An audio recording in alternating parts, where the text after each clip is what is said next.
All right, we're live. Hey everybody, how you doing? Welcome back to another episode of ToonBender. This is episode 6. As always, I am the Jedi Bender, and also joining me is my partner in crime, Nero.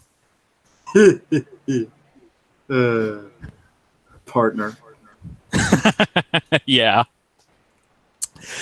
So yes, as the title reads, we're going to talk about the Infinity Train pilot, but we're going to do something different too. We're going to compare the pilot that we saw that was released 2 weeks ago via San Diego Comic-Con and the Cartoon Network app to the original pilot from YouTube and kind of compare and contrast, because there are some big differences to both of these pilots that I think we want to go ahead and highlight. So yes, and this will also be the last time we use Google Hangouts to stream, as Google On Air is officially shutting down effective immediately next week. So we'll be using other methods to stream. But anyway, let's go ahead and talk about it. What did we think of it? Of the first pilot? Like the original pilot they released back in the day? Yeah, like the first original pilot. I think it's really cool. I mean, it starts in like medias res with the whole idea of we're on this train and we see like all these different carts, and all the different carts have something cool. Like there's a cart filled with bubbles, and there's a cart filled with chess pieces, and then we're introduced to Tulip Olsen, and she's in a cart filled with like some kind of puzzle distribution system that needs to be resolved in order to open the door to continue forward. And like at first, if you look at it, the carts look really finite. They look like small rooms. But when we got to the official first episode, like this like snowman world was like a vast open meadow of snow. Mm-hmm. So, that obviously they're going to be playing with like space and maybe even time to some degree, because in the original pilot, we go to, was it Corginia, and it's kind of based around ancient Greece. Yeah. With like its aesthetic. So yeah. I'm kind of curious to see, because this basically has such a perfect premise for a TV show where we're on a train, that's our setting, but each cart of this train can be its own world, which means each cart can be its own unique adventure. We could be on a sci-fi epic, we could be under the sea, we can be in outer space, we could be under the ocean, we could be in a cave. Like the possibilities is really endless with that setup, and that's the cool part about it, is that theoretically, if Cartoon Network wanted to, given who they are, they could milk this. Yeah, they could. I can definitely see them milking this. When I saw the pilot back then, I'm like, okay, this is good. This is original. It's got something that's immediately hooked me, and it's got a little bit of mystery in there. And I love the Corginia card. And obviously, Atticus is our favorite character because it's Ernie Hudson. Come on. How could you not like Ernie Hudson playing a corgi? Like, the concept alone is crazy good. It's such a masculine voice coming out of such a small creature. It is.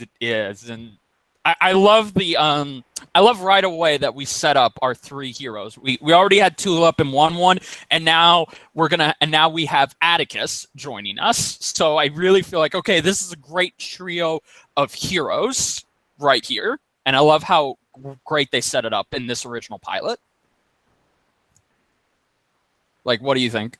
Oh, I think Tulip is such a real character, because it's funny, because when you watch that initial pilot, she's just kind of quirky, she's sort of fun, but she wants to find her way home, and they do a good job exploring her frustration. But then you get to the official first episode, and it's like, oh, I didn't sign up for this. Like you gave me promises of whimsy and fun and delight. Mm-hmm. Exactly. Yes. And now we're just taking a hard left. And it's by no means am I saying this as a bad thing. I'm just saying that like it's sort of like a delightful kind of lie, where it's like, oh, you pitched it being like it's gonna be goofy and quirky and whimsical, and then it's like, oh no, it's actually like really down to earth. It has a bit of a solemn to it, but it's a little bit optimistic. Like, and in that regard, I really appreciate that kind of lie, as opposed to the reverse, where it's like, the DC Nation happened, and they had the Titan shorts, and the Teen Titan shorts during that were delightful. They were wonderfully fun. And then we got Teen Titans Go, and it's like, remember those shorts you liked from that DC Nation that we got canceled? We're going to bring that back. And it's like, oh, awesome. That's going to be wonderful. And then you start watching Teen Titans Go, and you're like, well, what happened? Yeah, exactly. I agree. It's like it's a total 180, and in the best of ways. Now that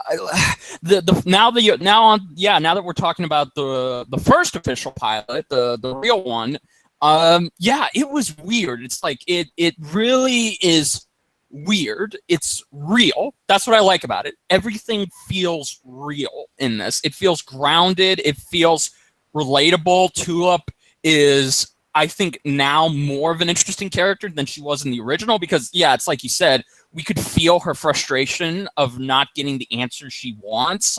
And in this one, it's like, oh, wow, she is more grounded and three-dimensional than we thought because, she's a teenage. She's a pre-teenager, and she's going through these problems that many kids her age go through where their parents are divorced and they're finding it very, very difficult to try and schedule things. Like, I have never seen Cartoon Network or any other network show tackle this before. And I got to say, like, man, I could feel what Tulip was going through. Like, you could feel that emotion coming out.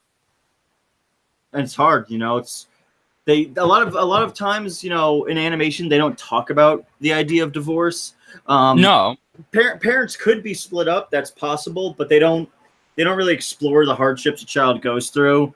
The closest thing I could think of through a hardship is maybe Steven Universe, because Steven has a very unique family unit with his connection to his father, the crystal gems, and his mom, and it's one of the few cartoons I could think of that really explores it, because then you have stuff like, say, actually going back to even the original Teen Titans cartoon, they never really explored the duality of being a superhero and juggling a teenage life. No, they were always like they were always Beast Boy, Starfire, Raven, Cyborg, and Robin. They were always that, and they were always in the T, and that was it. They had like no adults to interact with whatsoever. Exactly. Yeah. This is nice because, like, it's sad. It's like her parents are divorced, and she's caught in the middle of it, and that really, really sucks. Especially because she's 13, so she's just slowly starting to discover who she is and who she wants to be and what she wants to do. You're not really an adult. You're not really a kid anymore. You're in that annoying middle area where you're trying just to discover a sense of identity and self-worth and how you choose to see yourself or how the world sees you, and you become more cognizant of like how people see you, and that really screws with your head. And I like that. Me too. Yeah, it really feels so grounded. I think that's the best word I can keep using for this. Is like, she is caught in the middle, and she's going through some tough times, and you really feel like this is where Ashley Johnson's acting comes into play here, because she's already played somewhat of a preteen character, Tara in Teen Titans, and she brings that same level of great acting here. Like, you can really feel the emotions. She's not just reading off of script. She's really getting into it and immersing herself into this role and relating to this character. I mean, and I like that. I really do. And I also like how she ends up in the train, because that's, I think, the big question. Like, okay, how did she get in the train? And when we finally find out why she's on the train, it just becomes a whole playground full of different rooms with all of these unique possibilities. Some could be good, some could be bad, some could just be, whatever. And the first two carts we get in here, the snow cart and the blocky cart, I thought they were very good. Like, especially the blocky cart. That was my favorite. The block cart reminds me of like a children's toy store. Like back in the 80s and 90s, I used to go to a toy store that would have they'd have the giant keys that you could step, like the giant piano keys you could step on, and they like played music. Yeah. That's what this reminds me of. It reminds me of like just like a big playground of toys, basically. Even though all it is like you touch a block and then a block comes out. Then you can touch that block and another block comes out. But you could build all manner of things. You could remove the blocks because she was clearly able to pick one up off the wall or off the floor, and then she builds her game character because she's a game nerd. She's a aspiring game designer, and she's trying to develop her own video game. That's like where we start and get to know her character. So we know that she's clever. Exactly. As she clearly makes just Space Invaders. Yeah, no, absolutely. I think that's that kind of shows where the creativity and her rational thinking comes from, is because she's programming and creating her own video game. So having that here, I think, okay, like that explains the original pilot. Like, how was she able to solve some of these carts? Because clearly some of these cart dimensions have puzzles in them, and this really is a great way of exploring how she's able to deduce, okay, here's what we need to do, and here's how we need to get out of here. I like that. I really do like that. I also like 1-1. I think we can both agree. 1-1 in both of the pilots oh my God, this little guy. It's consistent. Yes. Because, a lot of times when they do pilots, pilot is just a proof of concept. Yeah. Then it's not a finished product. It's usually a proof of concept that eventually they will, they'll shave up and shape up and iron out any kind of details from transition. But so far, it's been consistent. Like Tulip didn't change from pilot to finished property, and neither has 1-1. Where 1-1 is this, he's like a little basketball basically. He's like a little ball, and he's a robot, possibly a robot. I mean, to be fair, we don't know what 1-1 is. It's just sort of assumed he's a robot. Yeah. I mean, it is. He could just be a native of the train. He really could, yeah. I mean, he could be the conductor. Oh my God! If it turns out he is the conductor, I think that's going to be a great twist. Because he what he reminds me of? Did you ever play Portal? Yes, I did. He reminds me of like the cores. GLaDOS. Well, not even GLaDOS, but like the cores. Like yeah, she has like those emotion cores that are put in her. Like was it Wheatley? Yeah. Like it kind of reminds me of that, because then you have like because it's two distinct personalities in one orb that then breaks off into two halves. You have Glad One played by Jeremy Crutchley, and he's great because he basically sounds like he's channeling John Oliver when he talks. Oh yes. It's very hyper and kind of very British, kind of. Oh yes. It's smug, but in a optimistic, cheerful, childlike kind of sense. Like he's not being mean. He just seems kind of. It's like he's numb to the world around him, where things are like clearly terrible. Yes, I know, and that's what I love about this personality of 1-1. It's like, okay, yeah, he's cheery, optimistic, he's British. That's a great quality to have in your side characters. And the other personality, the depressed personality, who's voiced by the creator himself, Owen Dennis. I really like this one. I don't know. Maybe it's because I can relate to that personality. So everything he says is very depressed. It's very monotone, and you can still get good comedy out of him. I like that he's not just a stick in the mud and he's a killjoy. No, he actually has some very funny moments, especially the obituary line from the very first pilot. I like Sad One. The thing I like about him a lot as a character is it feels like they're channeling Alan Rickman. Yes. And that's always a win in my book, because Alan Rickman was a phenomenal performer. Mm-hmm. I think he might have been inspired by the little robot from Hitchhiker's Guide, because in Hitchhiker's Guide to the Galaxy, there is a robot in there who was actually in the film adaptation of that. He was played by Alan Rickman, and he's just like he's a very sad robot. So yeah. So I like that fact, and like Sad One's delivery is always funny. My God! And it's always something miserable. He reminds me a lot of if you remember the old Winnie the Pooh cartoon from back in I want to say the 80s. He's like Eeyore. Yes, he is. He's just like this really like, we're gonna go on this adventure, and he's like just really sad and miserable, and you're like, Jesus, man. I know. Cheer up, would you? Good God, like everything kind of sucks around here. Do we have to do you really have to like acknowledge how bad it sucks? Like we know about like the futility of life and existence and how everything is pointless, but good God. I know. Yeah, I know. I don't know why. I just feel like, yeah, Sad One is a really great personality. Like both of them together. Like if this was just one personality, I feel like, yeah, it would get kind of boring after a while because there's no one for him to bounce off of aside from Tulip and Atticus. But the fact that one has two distinct personalities, he's pretty much his own brand of comedy. Like the jokes are easy to come up with for him, and I like that. It's very good. I mean, I'm kind of curious to see where this goes because they did announce it's going to be a 10-episode miniseries. Yeah, well, okay, well, we should probably get onto that because I originally, so many people, like Nero just said, think it's going to be a miniseries, and even I thought it was going to be a miniseries because there will be 10 episodes, and this is basically going to play like a movie where it's going to be 2 episodes every day, back to back. So that's how they designed it. That's specifically how Owen Dennis and his team wanted it. And thus, that's why they're able to get away with so much in this show. They were given so much creative freedom in here. It's crazy that Cartoon Network even said yes to this.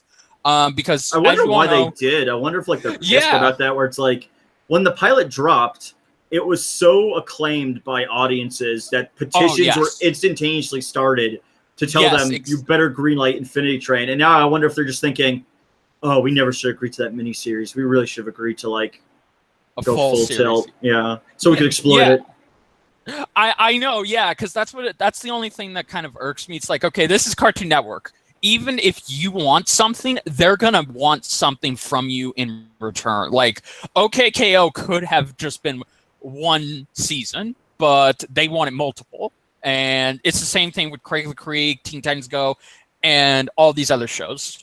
But with Infinity Train, I feel like, okay, because it's different. It's different from all of those other shows because it's grounded. It has adventure, mystery, and drama.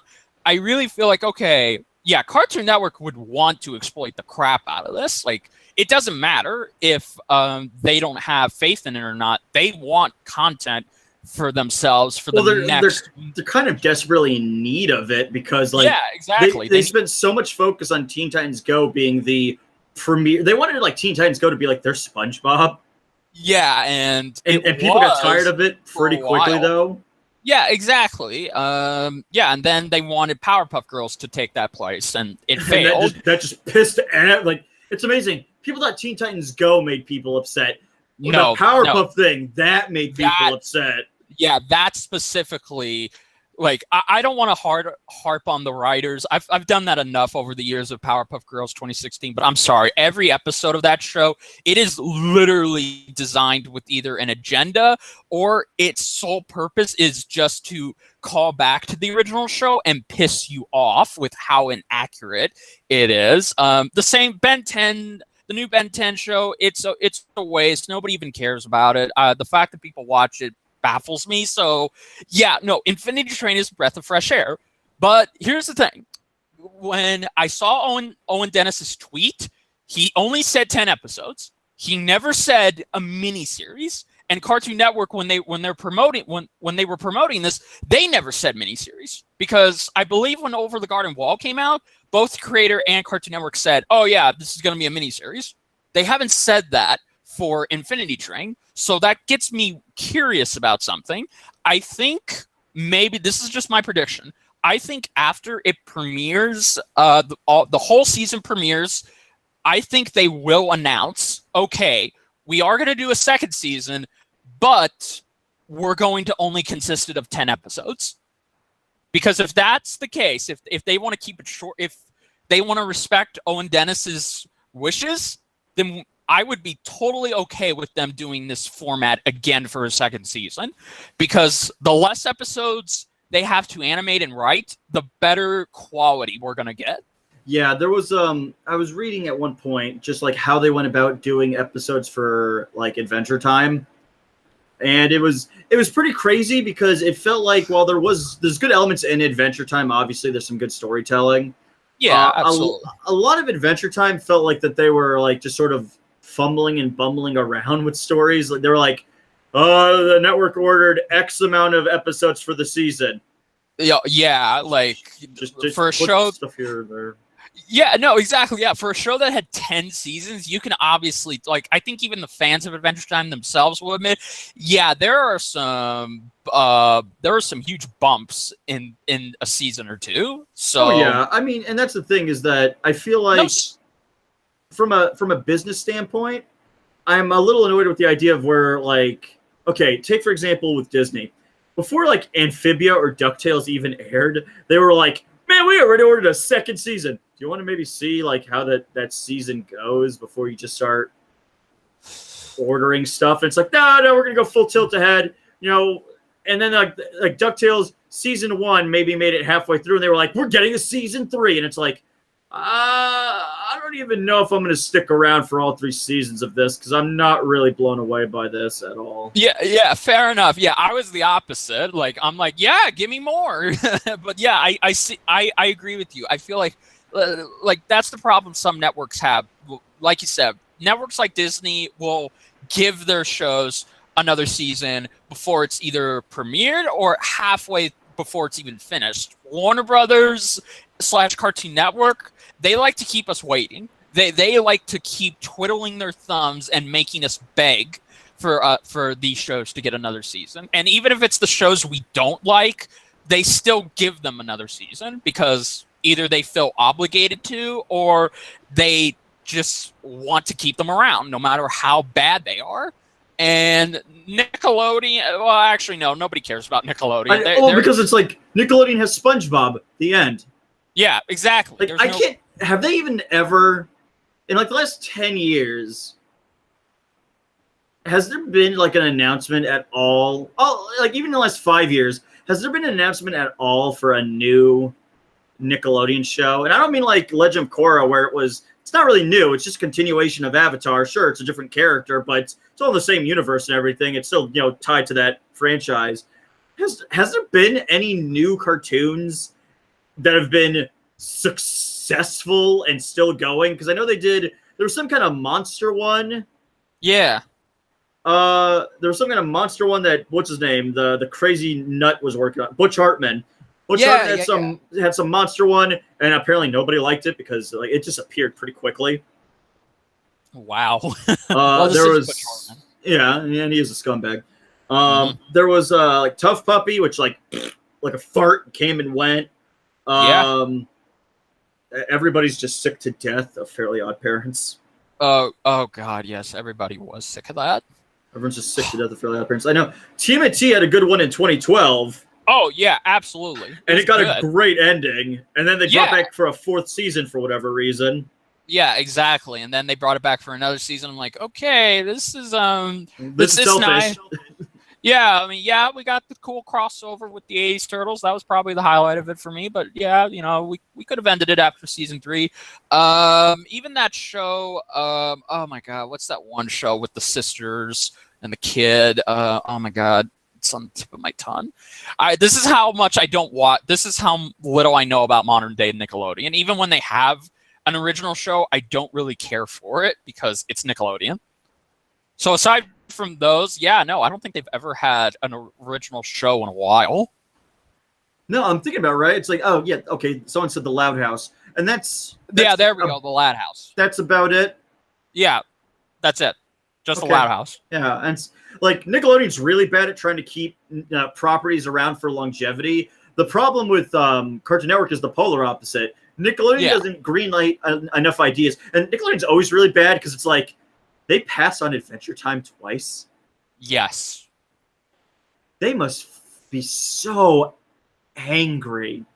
Oh, I can imagine how angry they were. A show that's considered acclaimed and groundbreaking, 10 seasons of content, and they must be like, I can't believe we passed on that.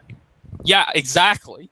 Like, they had the opportunity to have some of these great shows, but then they passed on it, and it went to Cartoon Network, their competitor, and they ended up getting more and more claim on them, but they still had some crap here and there. So with Infinity Train, that's what's got me curious. I'm like, okay, like how? Like, okay, even if there will be a second season, I'm curious, like, okay, but how will this end? Because the numbers are clearly meant to be a countdown of something on her hand. So that leads me to believe, okay, well, will we get to the full 0-0 by the end of the first season? Or are we going to just because someone else had a great theory, like what if Infinity Train has a bunch of new characters? Like, let's say the first season, okay, it's Tulip, and then in the second season, it's the whole new protagonist. Like, that could be cool because you could basically explore different characters on the Infinity Train, which could allow for longevity. Actually, a lot. It's sort of the brilliance of, like, say, the video game series Silent Hill. Yeah. You know, a bunch of people come to the town of Silent Hill. It's not like the second game, it was James, and another game, it's another character, and so on and so. And they all are different people who are there for different reasons and are punished for different reasons. The only sort of consistency seems to be Pyramid Head shows up just because he sort of became the unofficial mascot of the property. Exactly. So he has to show up because it's like, a popularity quote. It says, get my cameo. And then he reaches out and gets his paycheck, and then he tucks away in his apron, and he's like, a Pyramid Head. And then he just leaves. Exactly, yeah.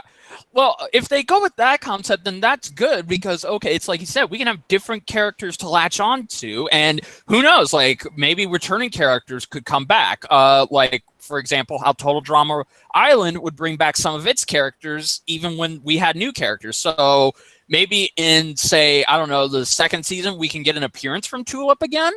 But if we're just going to stick with Tulip throughout the whole series, then I really feel like Owen Dennis and his team have to step up the writing for her, because I feel like this first season is kind of going to spoil us with her character because, you know, from the first two pilots, we already know her as a character. We know that she's three-dimensional, what she wants, and what her goal is. And I really feel like, okay, well, if she's going to end up getting off this train, but your plan is to still have her be the main protagonist of this series, then I feel like, okay, you really have to step it up and give us some more creative writing on how to keep us invested in her. Yeah, I mean, like, trying to think about it, with her current character, it feels like if it was just a miniseries, if it was just 10 solid episodes, I mean, yes, I think it might, to some degree, it might not hurt Cartoon Network to adopt that idea, since they're not really greenlighting too many ongoing shows. I think the only current one that's ongoing is just Teen Titans Go, because regular show finished, Adventure Time finished, Gumball finished, Steven Universe finished. It's also it's gonna have a movie too, so. Yeah, but that's not like a continuation of like a series. That's just a film. Fair enough. To cap. Yeah, fair enough. Yeah, fair enough. I feel like they need more quantity, because they can have quality shows like Infinity Train, but quantity is the name of the game for them.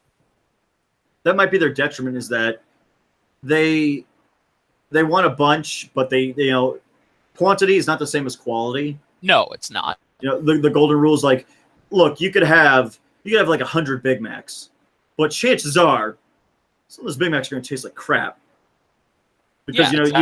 you didn't put the time and effort to like make one good Big Mac. You spread apart your workload to make 100 Big Mac. It's like it's like that episode of SpongeBob SquarePants where he goes against King Neptune. Yeah, SpongeBob makes the one Krabby Patty, but King Neptune makes like 1,000, and they suck. Yes. Because he went for quantity, not quality. SpongeBob went for quality, and it might just be one burger, but it was one really good burger. Exactly, yes. And that's sort of the detriment you kind of run into with like Cartoon Network, where it's like, when you do good, you can do really good. Mm-hmm. Absolutely. With Disney, it's Disney kind of runs into the problem of it's very egocentric as a company, because I think they do everything in-house. I think it's like, if you graduated from the school we have, then you could work for us, and they don't go for anyone outside of their clique. No, absolutely not. And the problem with them is that they have too much quality. Like, they don't have enough of the quantity because they want shows that can be critically acclaimed and, you know, make an impact and, you know, become a huge franchise hit, like DuckTales, Star vs. Forces of Evil, Gravity Falls, Amphibia. Like, the list just goes on and on. Like, that's probably their biggest problem, is that, okay, they focus way too much on just quality instead of expanding. And as we, you know, discussed, Nickelodeon, it has no problem. You know, it is a problem. They have neither good quality nor good quantity.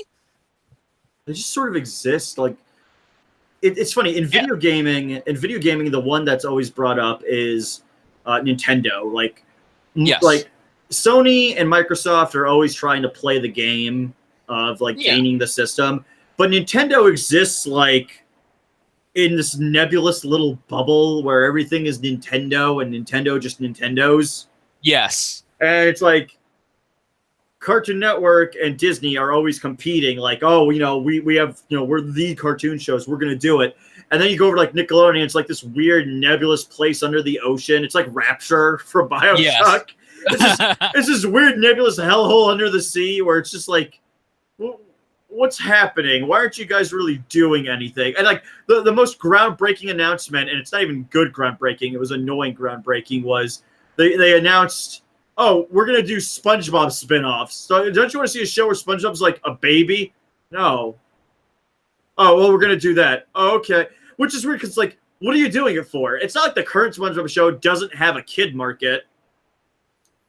Yeah, exactly. SpongeBob has dominated the kid market for literally a decade. So it's not like making him a kid is going to somehow be like, that'll grow it more. And it's like, no, it won't. That won't change anything. No. And yet they do, and yet they still think it will. So yeah, I agree. I'm really hoping that Infinity Train does not come down with the quantity aspect instead of the quality, because I can tell Owen Dennis really... No, I can't tell. I know Owen Dennis put a lot of hard work and passion into this. And for Cartoon Network to later down the road say, okay, Owen, first of all, we want another season, and we want you to do this. You can still have some creative freedom, but we want you to do this. If it goes down that path, then I really feel like Infinity Train will become the next Adventure Time, where it started off great. Like, it really was groundbreaking, but then if it continues to 5-10 seasons, then it's just going to be, you know, oh yeah, the first season was great, second season even better, you know, the fourth season, it wasn't that good. Fifth season was kind of crap. You see, that's what I don't want Infinity Train to run into. I really would. That's prefer... like the CW problem where it's like, yeah, exactly. They keep spinning out shows so much where it's like, see, we have our like shared universe. There's Supergirl and Green Arrow canceled. Well, we still got the Flash, which we had to completely change the writing style for the sixth season to make people care about it again. Yeah, exactly. We got a new showrunner and everything. Legends, and we're just pissing off everybody with Batwoman. Yeah, exactly. Yeah, it's so much stuff like that makes me realize, okay, Infinity Train does not deserve to be on Cartoon Network. It really doesn't. I'm happy they're giving it all the creative freedom it needs, but at the same time, this is Cartoon Network. They're going to screw this up. Like, it's inevitable. Much like Thanos. Exactly, yes. I am inevitable, and then the Cartoon Network logo shows up. I am Cartoon Network. Exactly, yes. Cancelled. Yes, exactly. The tool just turns to dust and just disintegrates. Yeah, exactly. So, I don't know. I really feel like again, we both love these pilots, and we're obviously excited for this the whole season. The cynicism, or the sad one approach to it, is that we know this network. This is the network where they had a Green Lantern show that was greatly beloved by the audience, and then they cancel it. And when people are like, what happened? All of us were enjoying it. Was like unanimous. This was like a back to the golden age of like Bruce Timm animation. Yes. Why did this get canceled? And their response was, well, you remember that terrible live-action movie that we botched completely? Yeah, Warner Brothers. Yeah, that movie didn't sell toys, so we're canceling the cartoon. Yeah, which, once again, that is a bullshit excuse because the movie had nothing to do with the show. The show was completely... the show established it's in its own little universe. It's in its own continuity. It's not an adaptation of the movie. So for you to cancel a show that is coming out because of the movie, it's a bullshit reason. And as happy as I am that we got Young Justice back, I still hate it to this day that, wow, they ignored the Green Lantern fans. Like, we could have gotten Green Lantern back, but we didn't because Young Justice was more higher up on the food chain, and Green Lantern was like the crap nobody cared about. Well, except for that part where everyone did. Exactly, yes. That's just how that's not how I see it. That's just how I'm oh no, it. yeah, no, like that's the only way you could see it from a outside the wheelhouse perspective. Like maybe inside the wheelhouse, maybe it's completely different. We don't know. We're not in the building. But from an outside viewer perspective, it was okay. So everybody I knew, be it the comic book community and the animation community, liked Green Lantern the animated series. Why did it get canceled? They said it got canceled because they couldn't make toy sales because the live action movie toys weren't selling, and no store would like hold toys based on the cartoon show. To me, that says, well, so let me get this straight. You made a terrible product unrelated, and now this good product has to pay the consequences for your bumbling. Because there's no reason why the live action Green Lantern film should have been as bad as it was. And it was very clear it was an apathetic attempt to start a cinematic universe. Exactly, yes. That was the whole point. And then you look at Young Justice. Young Justice was canceled also because of the toy sales. But when you really look at it, okay, just because it didn't do that good, some people did buy the toys, but just because it didn't do gangbusters with the toy sales, what does that have to do with the show's overall ratings? Because I can go back and tell you, a lot of people tuned in to watch this show. Like, it was literally one of the most watched shows in 2011 to 2013, even when it was going to end prematurely, people still watched it. So where does that make sense? Like, where in this wheelhouse of yours does that make any sense? And then for 7 straight years, everybody wanted Young Justice back. And so few people were starting petitions and starting hashtag trends for Green Lantern because by that point, it's like, well, I mean, yeah, I like to see it come back, but why should we really fight for it to come back? I mean, Young Justice was the show that got canceled after its 2nd season, but Green Lantern only had 1. Yeah, so same thing with like Megas XLR. Yeah, exactly. But, they kept moving it around, and then they canceled it, and they were like, oh, it couldn't find the audience. How was the audience supposed to watch it? There was never like a set date and time when people knew to tune in to watch new episodes of Megas XLR. And then, strangely enough, if the merchandise angle is the one that they keep preaching about, where it's like, well, if merchandise doesn't push, then we can't make these shows.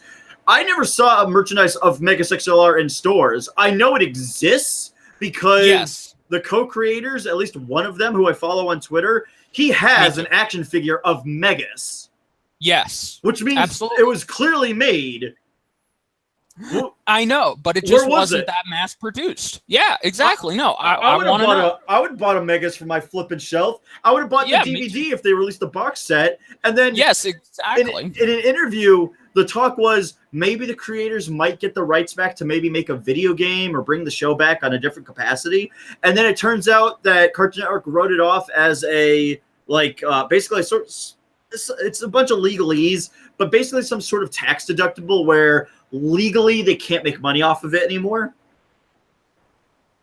So it's going to be basically put in a vault somewhere and never seen again. Yes, and that's bullshit. It is. Why even spend the money to make a property that you're not going to make money off of then? Exactly. Yes, and this is what you and I have been saying about for years, because if anyone knows Cartoon Network and their bullshit and how they function as a company, it's me, Nero, and many other people, because we spent most of our YouTube career talking about how bad their practice is. And still to this day, I say this, yeah, you say those shows got canceled because of the toy sales when you damn well should know we're not in the 1980s anymore. Shows do not have to continue just because of the toy sales. That shouldn't even matter. I don't understand. I don't understand how that argument could still be made when it's like, no, Samurai Jack, 4 seasons. I don't remember in my time. I don't remember that much Samurai Jack merchandise floating around in stores. No, but there were toys. Like there were toys. Oh, there is. Like there's like statues of like Jack and Aku.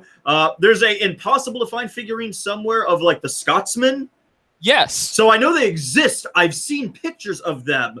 But as have I. Yes. I swear to God, I never see this stuff in a store. Okay, I remember seeing toys for like Batman and Robin, Batman Forever. I remember seeing toys of those in stores. You know what I never remembered seeing in toy stores when I was growing up was Batman the Animated Series toys. No, me neither. Like, but I know they existed. Absolutely, yes. And, even for modern day Cartoon Network shows, I remember seeing more toys for Ben 10 and Teen Titans than I ever did for any of the other shows. It's just me. Did more Ben 10 toys come out after the original series concluded and they went into like the lame teenage years?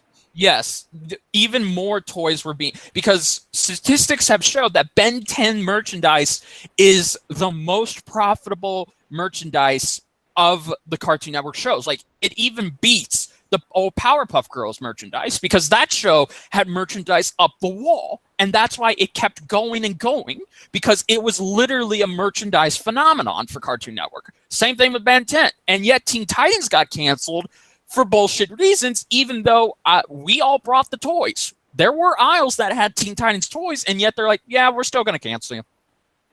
And if they're going to start talking about bringing stuff back because they brought back Young Justice, why not bring back the Teen Titans, like the regular Teen Titans, for another season? No, yeah, I agree. That's what everybody's been wanting. I mean, yeah, if this new movie does well, like, okay, yeah, but I don't want them to. I'm getting sick and tired of.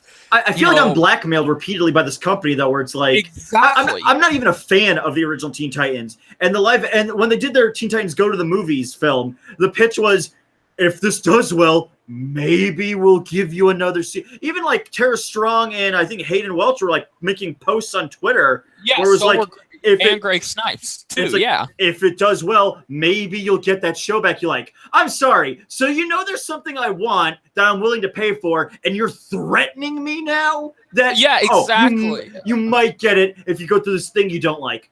Exactly. Yeah, the fattest part of my ass. Yeah, no, exactly. I agree. And that's what I'm getting sick and tired of. I'm getting sick and tired of this company promising us one thing and not delivering on the other. Because, yes, they realize, they know, Young Justice, it was huge. There was no way in hell they could ignore the popularity it was getting when people asked them constantly, every single day, every single week, month, and year to bring the damn show back. And it did. And that's because of the fans. And I congratulate myself and the fans. But the problem is, okay, why not bring back Green Lantern, the animated series? Why not bring back Batman Brave and the Bold? Why not bring back Teen Titans? Like, these are shows that have fan bases and can still be profitable in the modern day. And there's proof of this, because if there wasn't, why the hell would you agree to have Batman Brave and the Bold and Scooby-Doo film? Why would you agree to have a Teen Titans Go versus Teen Titans film? You see the parallel here? So don't threaten us or don't blackmail us or tell us little lies. Oh, we've met with the board and they tell us maybe if this does well, it can come back. I'm like, no, just no. You either bring it back or you bury it. Pick one. It's like, oh God, what was it? The studio that owns the rights to Beyond Good and Evil. Oh, yes. Like, for years.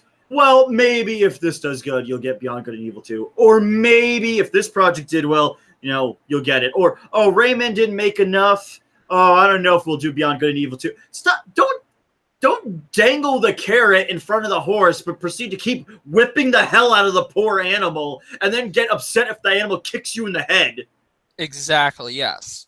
It's like modern day. See, this is the continuous problem both Warner Brothers and Cartoon Network suffer from. They constantly think their audience are idiots and don't know how to speak for themselves. Yeah, they'll tell you, because let me prove that. What, when we demanded Young Justice to come back and it came back, did Warner Brothers actually come out and say, we'd like to take this time to owe the fans for really speaking up and letting their voices be heard? No, they never did. They constantly think we're nothing but cash to them. Our voice, we the consumers, are only important to them when we speak with our wallets, not our voices, and that's unacceptable. And this is what I don't want for Infinity Train. I don't want this show to either get prematurely increased with more seasons and have it become something that's become oversaturated and pretty much now not as good as it once was, or for it just to pretty much get 1 or 2 seasons and then get canceled because of whatever bullshit they'll make up. Yeah, I mean, that's the thing, is that I keep feeling these threats, and the thing that gets me is if I put off the fan side of things and just come at this as a businessman, yes, why not just release the original Powerpuff Girls show? Yeah, no, put it back on the air. Why not? Is it because you guys don't want to pay Craig McCracken? Is that the legalese? Is well, we don't want to have to pay Craig McCracken, who worked on the original. Is that it? Because Craig McCracken said, in an interview where they're like, do you have any attachment whatsoever to the new Powerpuffs? He's like, no, they didn't even ask me, so whatever. Yeah, exactly. He wasn't even angry about it. It was just I couldn't even say it was apathetic. It was just more of a matter of fact of well, they didn't even ask me that they were going to do it, and they just sort of did.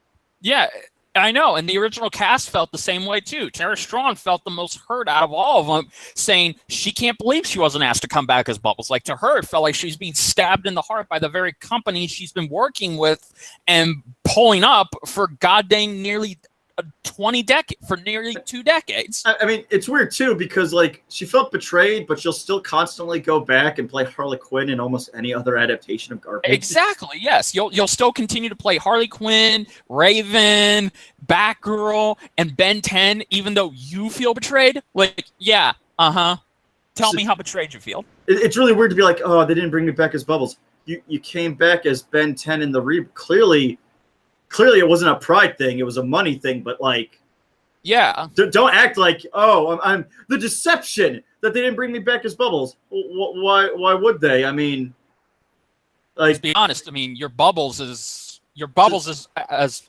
memorable as a brick wall. It's a high pitched girl voice. I mean, yeah, I'd be more disappointed if it was we're doing a Teen Titans reunion and it's they got back half the cast and then it's Hayden and Tara weren't there as Starfire and Raven. It'd be oh, that's really weird. Yeah, it's like the Suicide Squad animated film, the first one, yes, where it's Kevin Conroy is back as Batman, right? Because it's part of that universe. And Troy Baker's Joker. What? Yeah, and this is 2 years before Arkham Asylum. Then shouldn't he be Mark Hamill? And don't tell me Mark said no, because I saw an interview with Mark Hamill who said, I will always come back to play Joker if Kevin's already signed to be Batman. Yeah. That's my Batman. And it's yeah. Exactly. Yeah, I don't get that. I really don't. This is the problem that we constantly face. This is why whenever quality shows like Infinity Train comes out, this is why myself and Nero and many others do not get quickly attached to it, because we're afraid if we get too attached to it, it's going to get fucked with. And history has shown that has always been the case. It's always the case. We were attached to Brave and the Bold and Green Lantern, and look what happened. They got canceled. I think Infinity Train may be the lucky one, but even so, I think they're at a point right now where maybe Cartoon Network and Owen Dennis are trying to negotiate. Okay, should we just have this end in a miniseries, or should we continue it for more seasons but with different characters, or try and bring back Tulip? Basically, every show on Cartoon Network is a sort of Damocles situation where it's like you're always on that precipice. You know, you're always right there at the top of like Pride Rock, and you wonder if like you're gonna be shoved down to the hyenas or not at any given time. Like, look, it's cool that Adventure Time lasted 10 seasons. Yes. But at the same time, there should be a part of you that acknowledges 10 seasons was way too long for Adventure Time. Yeah, no. I mean, for God's sakes, at least regular show kept it to 8 seasons. And both of them had endings that I thought were abysmal.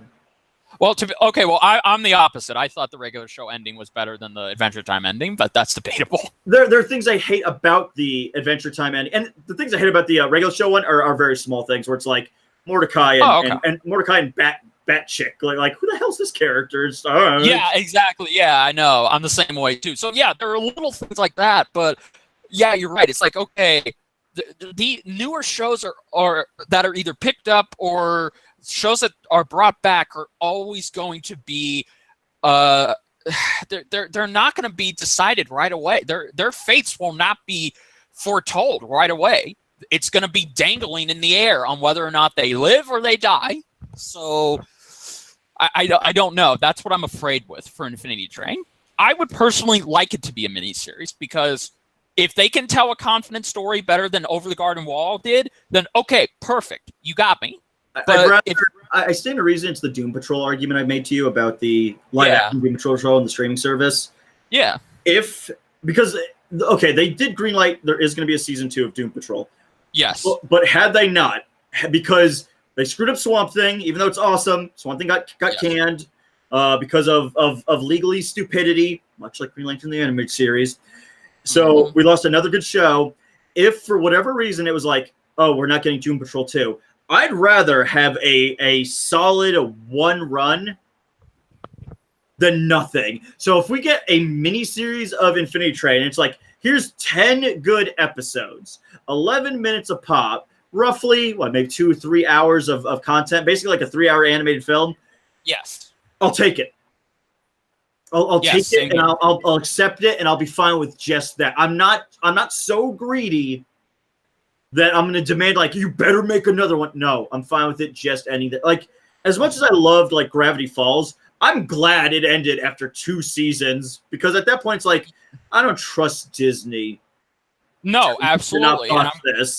And I'm glad the creator thought the same way. But that's what also's got. That's another thing we didn't get a chance to discuss. There are fans of Infinity Train that are actually mad and disappointed that this season's only going to be 10 episodes. Hey, be grateful. The alternative was the pilot doesn't get picked up at all.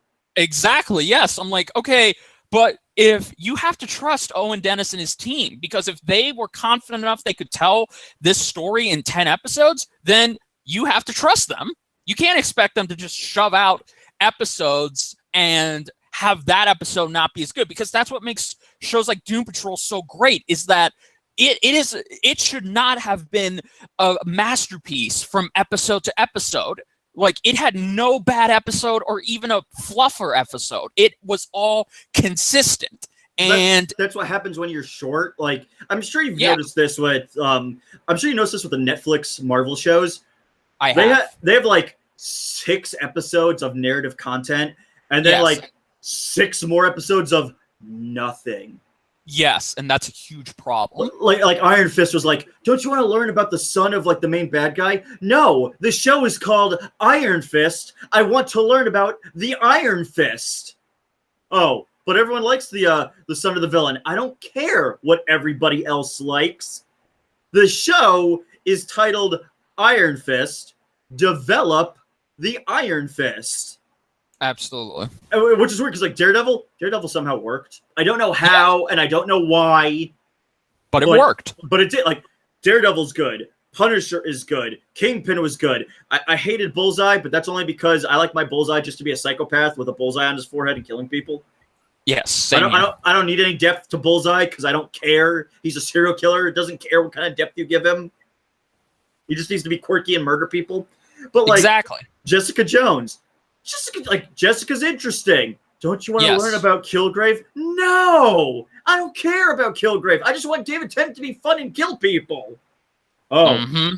Well, we're going to do a bunch of stuff to try and build him up. No, you guys don't get it. Not every villain has to be deep or interesting. Sometimes villains are just horrible people. The end. Give Captain America credit. Yeah, Red Skull didn't have any depth. He's a Nazi. What do you want? Exactly. Yes. Like less is better than more. It is, because it's, again, quality versus quantity. You know, Yes. The Netflix Marvel shows are like, we're real shows. Like, dude, I sat through all of Inhumans. They didn't have enough narrative for like 4 episodes. It was so much fluff. It was so much dreadful fluff. And that's the thing where it's like, Infinity Train could be great because 10 episodes. You don't have time for filler. You have to do a story. Yes, exactly. And the fact that it's designed to be watched 2 episodes back to back, I'm like, okay, cool. So this is literally like a chapter in a book, or, you know, it's literally a movie. Like, we have 3 solid acts. I like that. And I would argue when it comes out, you and I should wait. Not watch it as it airs. Wait till it's all finished. Then you watch it in one big sitting. I can definitely be up for that, yeah. Because if it's designed to be watched as a movie, then I want to watch it as a movie. And the thing is, if they could do more like that, where it's like, we basically create animated films, which is something Warner Brothers and Cartoon Network used to do back in the day.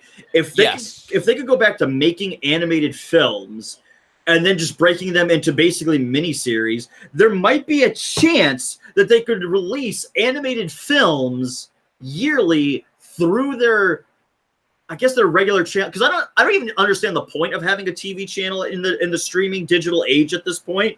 They have an app for streaming anyways. They have a YouTube channel for official content. They really should just like immigrate away from like television. Yes, I agree. Like, television is dying at this point, and yet they still want to stick with it. It's because like a bunch of old people run these networks and don't understand how to shift. Because like Disney has the same problem where it's like, oh, we have 2 Disney channels. We have a Disney channel that has all that live action crap that presumably people must watch because it's still going, and then they have XD. Yeah, and that's it. And then after that, they created their own streaming service, which is really, really selfish. Yeah, exactly. And they're expecting you to buy it because, oh, look, Star Wars original shows. Oh, look, Marvel original stuff. Oh, look, Disney original stuff. Like, we're finally going to include the one Disney show that we didn't put on our channel, but somehow feels like it should be on there. The 3 Caballeros. We'll put that behind a paywall, though. Yeah, exactly. See, yeah, exactly. It's like they're selfish as hell. The fact that they want you to... Well, because like no one challenges them either. Like, no, they kind of get away with doing horrible stuff all the time, but because it's Disney, everyone protects the brand as though like Disney could do no wrong. Disney told a family that, oh, your kid dropped dead and you want to put Spider-Man on his tombstone? No. Walt would not have agreed to that. I'm pretty sure Walt said, don't put alcohol in my park, and then he dropped dead. And then you put alcohol in his park. Exactly. Yes. Like, I don't want to have to pay for shows like the 3 Caballeros, or even shows that I think look interesting, because that's the thing. If you have your own network, then put it on there. But you don't. Now that you own most of Hulu, put it on there. You don't need to have your own damn streaming service just because Warner Brothers does. This is the example of don't do everything your competitor does, because then all you're going to do is just put the consumers in the crosshairs. Isn't that ironic? Because it's the polar opposite with the movies, where it's like, Marvel and Disney, look at all these Marvel movies we have. Isn't this great? DC's like, yeah, we can do that too. What are you doing? I don't know. Man of Steel doesn't make the financial expectation. Batman v Superman. We included Wonder Woman. Still doesn't meet expectation. Suicide Squad somehow made money. Yeah, and won an Oscar. Well, that's look. I always thought the Oscars were bunk, but man, if you ever in your life needed to know that an Oscar is worthless, that's it. Yeah, because the same year Star Trek came out. Look how good the alien chick looks in Star Trek, and just look at like but look, we dressed Margot Robbie up as a whore. Oh, come on, man. That doesn't take talent. Look, if a run-of-the-mill person could go to Hot Topic and buy the necessary makeup and clothes, and they look just like Harley Quinn from that movie, you didn't do anything outstanding or amazing. No, you didn't. And yeah, exactly. Oh, Wonder Woman somehow made money and had decent reviews, but was universally agreed on that it had a terrible third act. Oh, Justice League. You spent so much money on that. You lost literally, like that year, you lost all that money from Blade Runner and Justice League combined. I think we know. It's miraculous, quite honestly. At that point, the studio was like, maybe we should shut down. Because even like their animated division, dude, their WAG team, the Warner Animation Group, yeah, their movies aren't really doing too well financially. Like some of them are, like, you know, Lego Batman's fine. The first Lego movie did really well, but like Lego Movie 2 is getting panned by people for whatever reason. Yeah, and Lego Ninjago exist. Oh, that thing was. I actually, no joke, 15 minutes. I walked out of the theater. I don't blame you. I walked out of the theater. I went to the counter and I said, "What's your refund policy? Did the movie start? If you can call it that." "Oh, well, we can't refund you." "Have a good one." And I literally moonwalked out of the movie theater in a shuffle. Like, that's how bitter I was. As I vehemently like moonwalked like an angry person, spitefully out of that theater. And then I saw, was it Smallfoot? I thought Smallfoot was great. Yes. I thought, like, oh, it's like a Disney movie. It's like an old-fashioned, like, 90s era Disney movie where it's like, it's got a nice little story, it's got fun little characters, it's got great musicals, and everyone was like, "This sucks. What do you think, you're Disney?" I'm sorry, Disney does not hold some magical cornerstone market on animated musicals. They just happen to be the one that did it the most. Yeah, exactly. And then you move over to their TV division, and Disney wants to copy everything Warner Brothers is doing. They want to make a stream. DC has their own streaming service. We'll make a streaming service. Warner Brothers is making these shows that deal with things that you wouldn't expect them to do. We'll do that.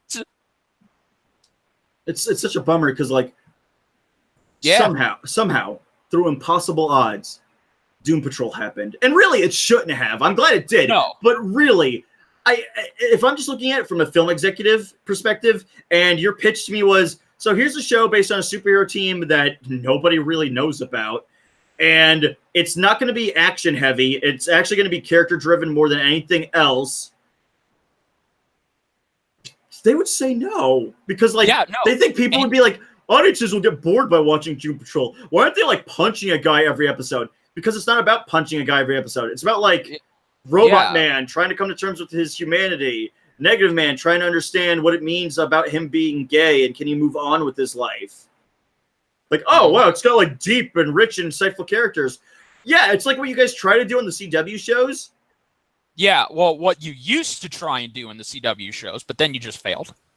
Yeah, because now it's just like, oh, well, what Superman character can Supergirl steal from her cousin since he's not getting a show? And now he might get a show? So what are we going to do? Is he going to just fight all the things she already burnt through on his show? Exactly, yes. And I know Disney has some great shows out there, but no, there is no question about it. Doom Patrol blows everything Disney has ever done TV-wise out of the water. Oh, I stand to reason. After watching Doom Patrol, I completely forsake the Marvel Cinematic Universe of it's fine. It's no Doom Patrol. Yeah, no, exactly. It's that's why. Isn't Thanos cool? Yeah, he's cool. He's no Mr. Nobody. Yeah, exactly. Even though Marvel's doing their own TV shows, I'm like, yeah, I bet you not one of these is even going to come close to Doom Patrol's level of quality in terms of writing, in terms of characters, and just in terms of everything it did. Because, you want to see a show about Falcon and Winter Soldier? What? No. I'd like a movie about that. Yeah, exactly. Oh, you want to see a show about Wanda moving on without Vision and then getting him back? What? No. I literally couldn't care about a show where the premise is, you remember how this chick had a vibrator that had a soul? She's No, gonna go she get gets it back. Yeah, who cares? Yeah, exactly. Oh, do you want to see the Eternals? I'm like, so you're taking Jack Kirby's property, huh? Okay. Look, if I don't trust DC with the New Gods, I sure as hell am not going to care about their lesser, like, redneck cousins, the Eternals, okay? Yeah, exactly. Oh, we're going to do a Loki show. Oh, why? I stopped caring about Loki after Thor 1. Yeah, exactly. Like, first Thor film, ha ha ha, trickster god, okay. Then, like, every time he shows up, oh, it's just the same character. Ragnarok, let's actually give him a character arc and complete it. That's wonderful. Yeah, and he's dead. Or is he? Oh, great. The other directors had to come in and ruin that character arc. Yep, exactly. Oh, we're gonna make a Marvel What If show, or what if this happened or that happened, and we're gonna bring back most of the actors. I'm like, wait, so you're telling me you're gonna do alternate realities with these characters, bring their actors back, and call that a show? That's not a show. That's a fan fiction. But that's the only one that excites me. That's the weird thing is like, oh, yeah, like, no. They said like we're gonna have Yondu. Oh, I wonder what that's gonna be like. Or like Hulk is gonna be on there, and to me it's like, oh, can we see maybe like the Maestro? Because we weren't gonna get Maestro Hulk in the movies. What if we actually got World War Hulk, where it's like him as the gladiator or something? It's like, oh, that could be really cool and interesting. Yeah, no. I'm not saying I'm not excited about this, but I'm just saying, okay, when you really think about it, yes, this could be great. I feel like this could be their answer to Doom Patrol, like, because this is something that DC is doing with their movies, but this is something Marvel is doing with their TV shows. I'm like, okay, there you go. Now you're learning. But okay, this is Marvel. Well, like the rest? Yeah, like, don't you want Blade? I don't care. I didn't care about Blade when he had the original trilogy. I didn't care about Blade when he had a TV show. I didn't care about Blade when he showed up on Spider-Man in the 90s cartoon. Yeah, no, exactly. It's like none of these shows are even going to come close to what Swamp Thing has done, to what I hope Stargirl will do, and none of that. And also, too, it's like good to know where your animated shows play in all this. AKA, just kidding, they don't exist in this streaming service because I like that they hate their own animated properties so much. That's like, so you remember that show you guys liked called Earth's Mightiest Heroes, and you all really enjoyed it? We canceled that so we can make a new show. So it's like the movies we have, but we know you hate that show, so that's not canon. And now we're gonna make a new animated series that's gonna be of the characters you like from the movies we have, played by those actors. And it's like, so let me get this straight. I lost a good Avengers show I had, so you guys could give me a show I don't like, just to tell me the show I don't like is also not canon, so you could create another thing? Yes, exactly. Like I can't believe I'm saying this, but at least Warner Brothers and Cartoon Network and DC are smart enough not to pull that shit. They'll give you excuses, but they're not going to be like, "Oh yeah, we canceled Batman Beyond because Batman Begins is going to come out in the future, and we don't want that to confuse people, so we're going to make another Batman show that is completely different." Or we canceled Green Lantern because it doesn't fit in with the continuity of the movie. I mean, the most they did in that regard was The Batman came out, and it was like, oh, The Batman came out. Oh, we can't use Two-Face because Two-Face is, Chris Nolan is being selfish, and he wants to have that in his big boy movie. So we can't use characters he's using in the movies in the Batman. So we're not gonna have Two-Face and we're not gonna have Scarecrow. Excuse me. First episode of The Batman, he fights Joker. Uh-huh. Well, what are we going to do? Make a Batman show without the Joker? You know how well that'll go over? I don't know. How are you doing, Beware the Batman? Oh, you already canceled?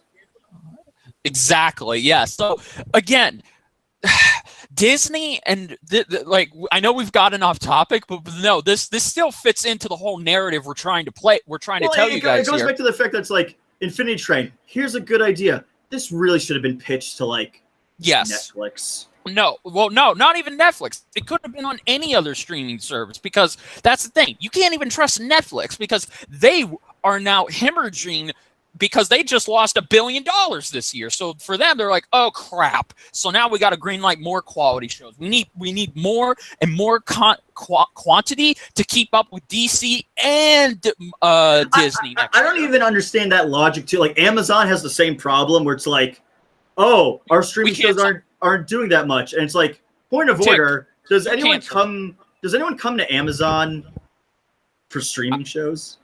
No. You know what I go to Amazon for? I go there to buy stuff. Yes, exactly. And you know the one show I did go there to watch? The Tick.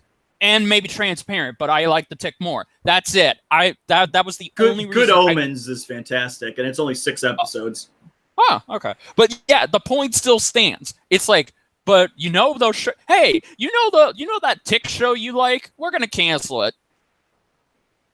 And the thing is, I couldn't find a reason why. Like I couldn't find a money problem. I couldn't find a rating problem. It was just they canceled it. Yeah, exactly.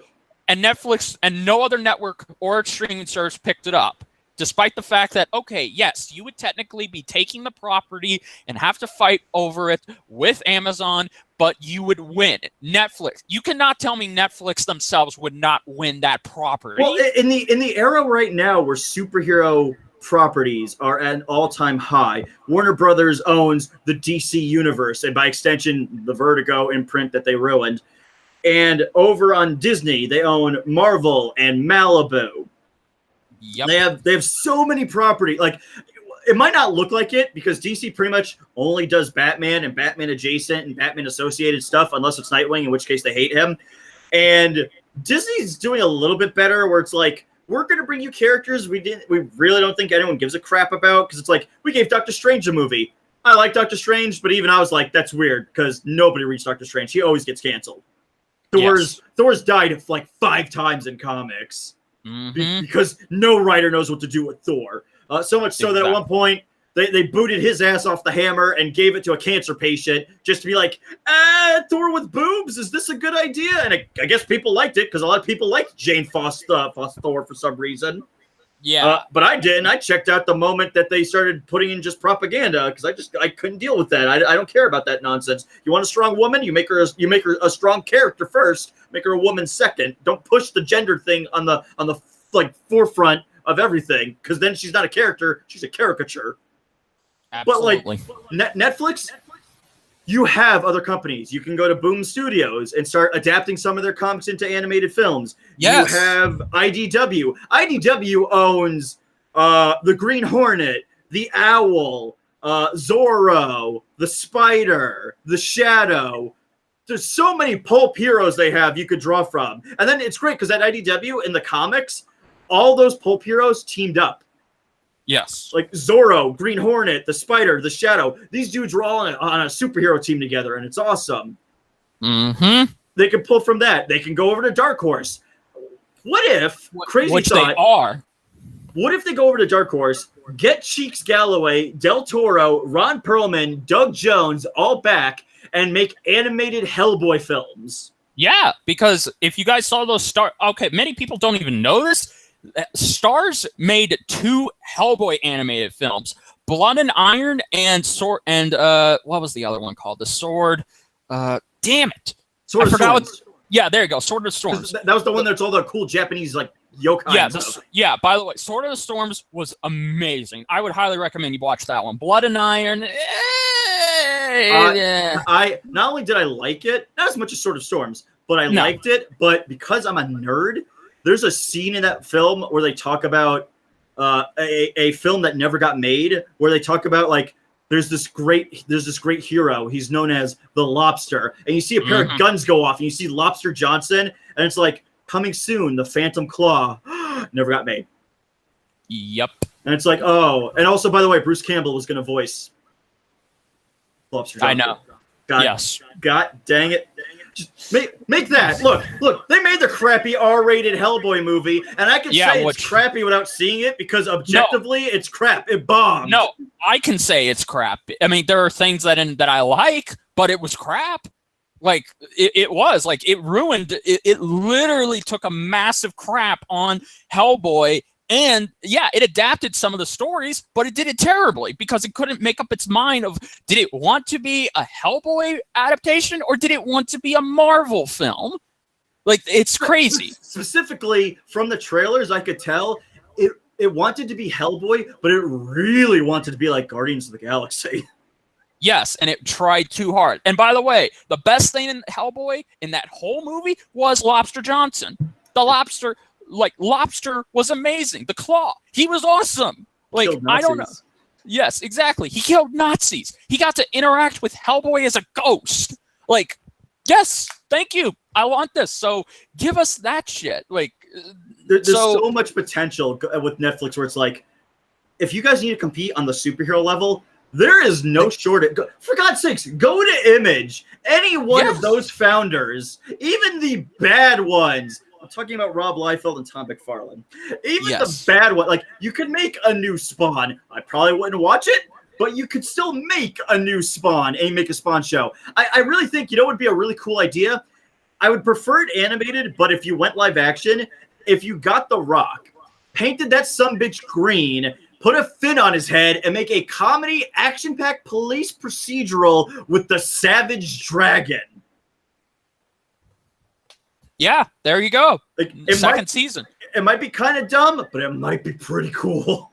Yeah, exactly. I'm like, hell, if you're in talks with you could go to Boom Studios. You can make an animated Power Rangers film. You could go to Hasbro and talk to them. It's like, hey, we want to make an animated Power Rangers series off of the comics. They work with DreamWorks all the time because a lot of DreamWorks shows, the show for Kung Fu Panda, Penguins, Puss in Boots, the Troll Hunter, Voltron, She-Ra, that's all under the DreamWorks banner. DreamWorks owns Hasbro.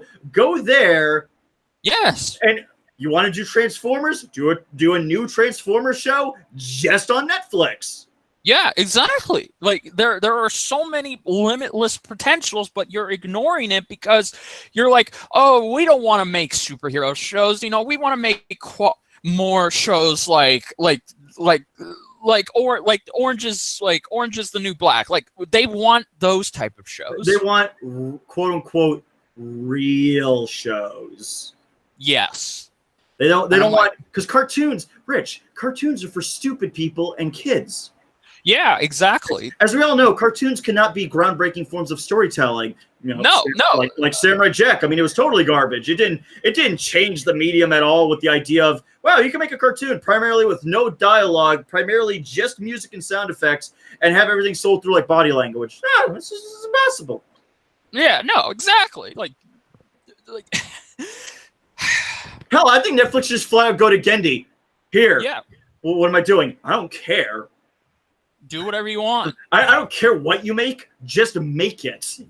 Yeah, no. If you would have went to Gendy and asked him, "Hey, Gendy, that new show you're working on, Primal, can you put it on Netflix?" Yeah, he would have done it. Weird. That's so weird. Like Adult Swim. Why? Because Samurai Jack was on Adult Swim. Samurai Jack season 5 didn't even feel like it was as adult as it could have been. Here and there, yeah. So some parts it was just sort of like, we got blood now. Samurai Jack worked fine without blood for 4 seasons. This doesn't change anything. Agreed. I do love Suicide Jack though. No, yeah, Samurai Jack is a masterpiece. It's my favorite Cartoon Network show of all time.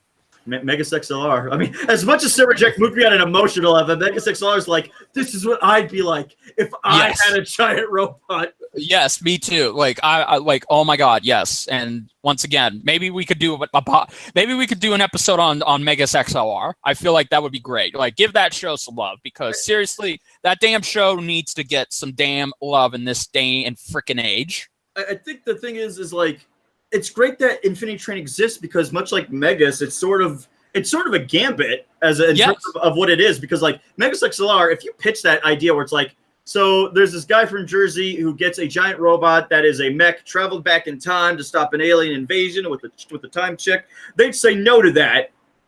They would never have greenlit that in modern day Cartoon Network. And yet it's like, we greenlit Infinity Train, and it's like, if you hear the pitch is like, so there's this girl and she gets on a magical train, and on this magical train she finds a robot that has like a split personality, and then she teams up with the king of the corgis to find out why she's on this train.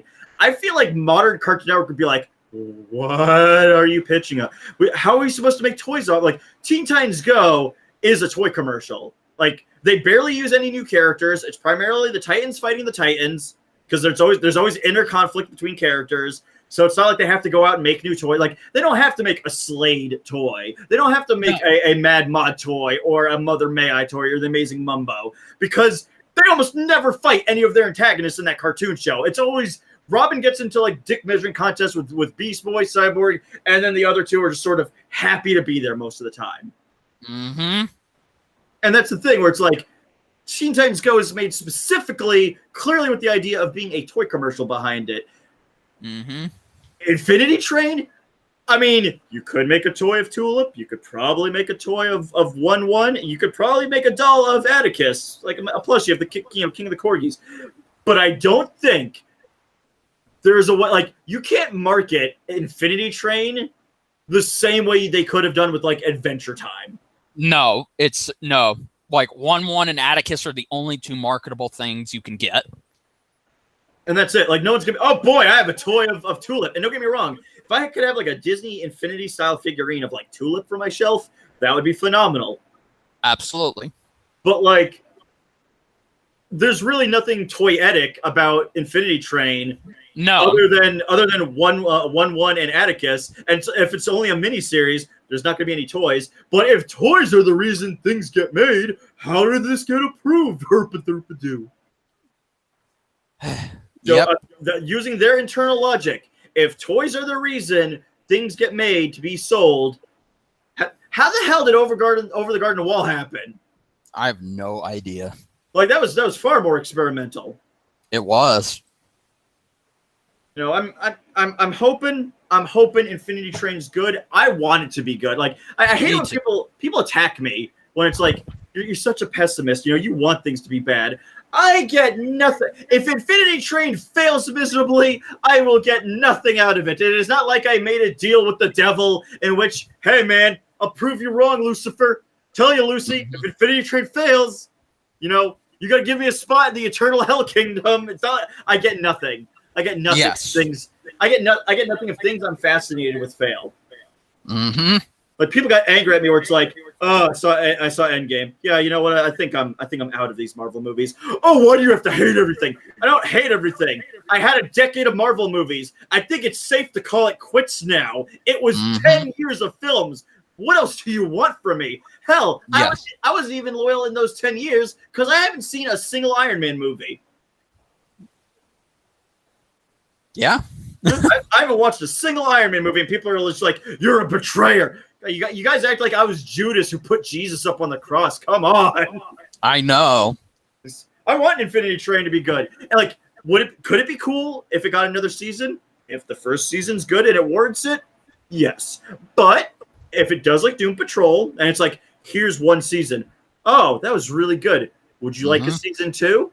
I would, but if I just get the one, I'm still happy. I mean, Agree. I'm more upset with like the Tick, where it's like season 1 of the Tick. Was that good? Yes, it was. Would you like a season 2? I would, but if you guys want to stop with the season 1 of just the Tick, I'm happy with that. Season 2 comes out. Oh, this is really good. Ends on a cliffhanger. Canceled.